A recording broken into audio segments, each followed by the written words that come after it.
Medyo isipin din ng konti. Medyo isipin ng konti yung yung templo. Congratulations po sa ating lahat. Miss Lilette, first time, Audacity po na, paano po kayo napapayag? Dito, excited ako kasi first teleserye. Tapos, nanonood kasi ako talaga ng kung manood man ako ng teleserye, it has always been an ABS-CBN teleserye. So, excited ako nung in-offer sa akin itong role na to. Although, it's very different from how I really am. Sobrang kailangan ng acting skills para talagang ma-partake yung So, Miss Lilette, paano po yung preparation para sa series na to? Kasi, syempre, alam naman ng lahat na singer. Oo. Nanonood ako ngayon ng mga pwede kong parang reference na mga characters na parang base dun sa character description na binigay nila sa akin. Yun. Tsaka, I'm trying to slim down. Kasi kailangan sa role. Yung role niyo po dito is, kayo po yung nanay ni Xander? Yes. Okay. Ako yung mami niya na very workaholic. Tapos constantly trying to prove herself to the mother-in-law. Yun. And ako yung magpapahirap sa kanila. Miss Lilette, saan po nanggagaling yung parang we're trying to reinvent para po magbalik sa showbiz? Ano po yung tutulak sa atin? Actually, wala akong kaplano-plano. Nagulat na rin lang ako kasi nag-open yung doors. Parang nag-guest lang ako sa Singing Bee. And then, ayun, biglang tinawagan nila ako na, would you like to try out? Parang may go-see. Tapos sabi ko, sige, game, try natin. Parang something new. Tapos, yun, nagulat na lang ako. The following day, tinawagan na nila ako. Ma'am Marisa, kasi po sa Be Careful with My Heart, kasi hindi ang ng acceptance ng tao. Dito po, paano po, ano pong role natin? Tapos paano po ito may iba sa Be Careful? Ito medyo iba sa role ko as Doña Esmeralda kasi parang dito, unang-una parang siguro matriarchal family, no? Siguro kasi wala akong asawa. And I started the business, pag imagination ko parang ako talaga yung gumawa ng kayamanan. Diba? And then medyo hindi naman daw bitchy-bitchy, pero medyo syempre mapili, talagang sobrang mapili. At medyo nakasar ako dito sa aking manugang na masyadong sosyalera, gastadora, talagang sumobrang buhay waldas. Siguro, yun ang naiisip ko sa kanya. And then, go ahead.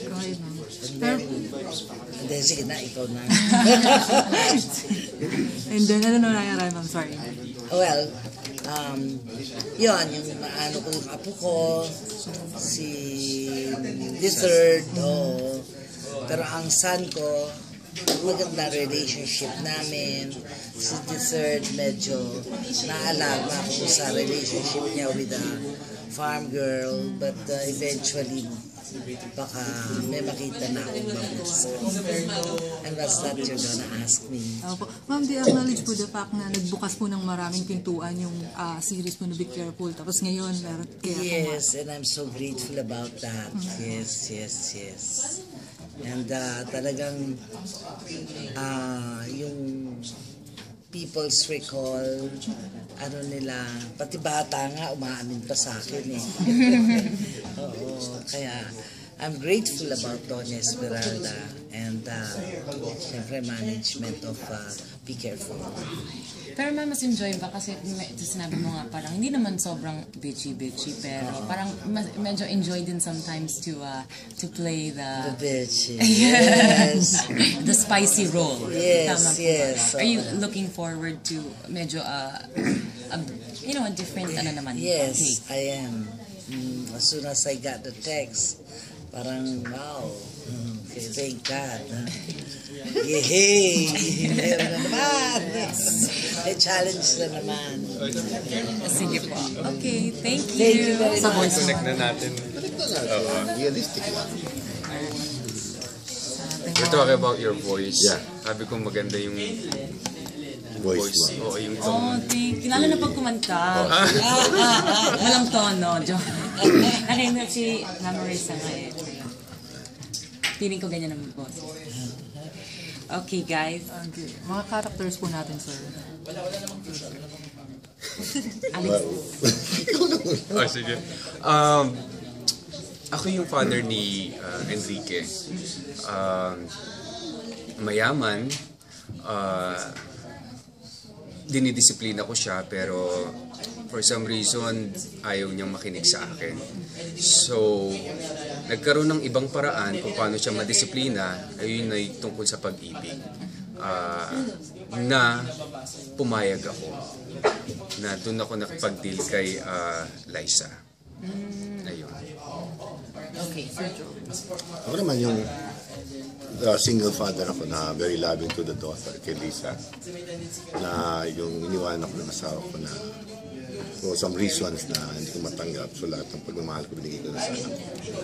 Saka typical, normal, ordinary life lang kami.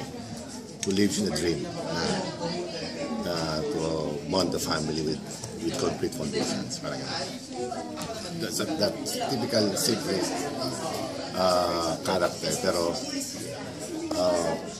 which I'm sure a lot of out there can be motivated out of it.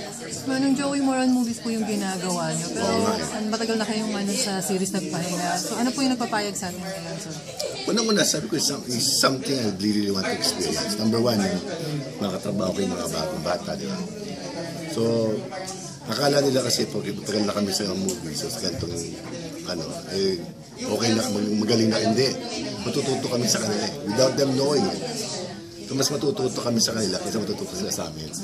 Because they have the era today. As we have to adjust, it's never-ending learning yan.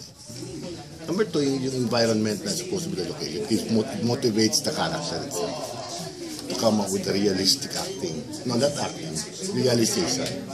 Who would like to portray for the people to cater. Na maramdaman nila mabuti. Pangatlo, of course, when it comes to drama, ABS has this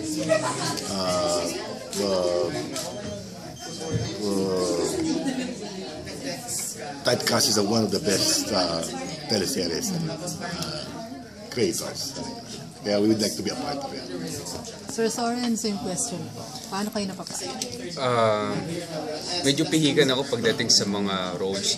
So, kung mapapansin nyo nga, I have been doing shows like this na teleserye for almost 2 years. So, recently, a month ago, nag-guest ako, or a month and a half ago, nag-guest ako sa Maalaala Mo Kaya. Medyo, I wasn't happy with my performance, pero okay naman sa director. Pero ako, sabi ko parang ganun palang artista, nangangalawang. So sabi ko, man, kailangan ko na bumalik. So tamang-tama naman, maganda naman yung opportunity kasi medyo pihikan din ako sa role dahil gusto ko binata, hindi na pala talaga pwede. Kailangan may anak na talaga. So anyway, yun, kaya ako napapayag kasi I want to enhance again my talent kasi naramdaman ko mangangalawang ka especially sa mga memorization ng dialogues kasi iba yung sa script eh. So, ayun. Reaction po ni Miss Carmila na nagbabalik po kayo sa acting. Abuti naman magtatrabaho ka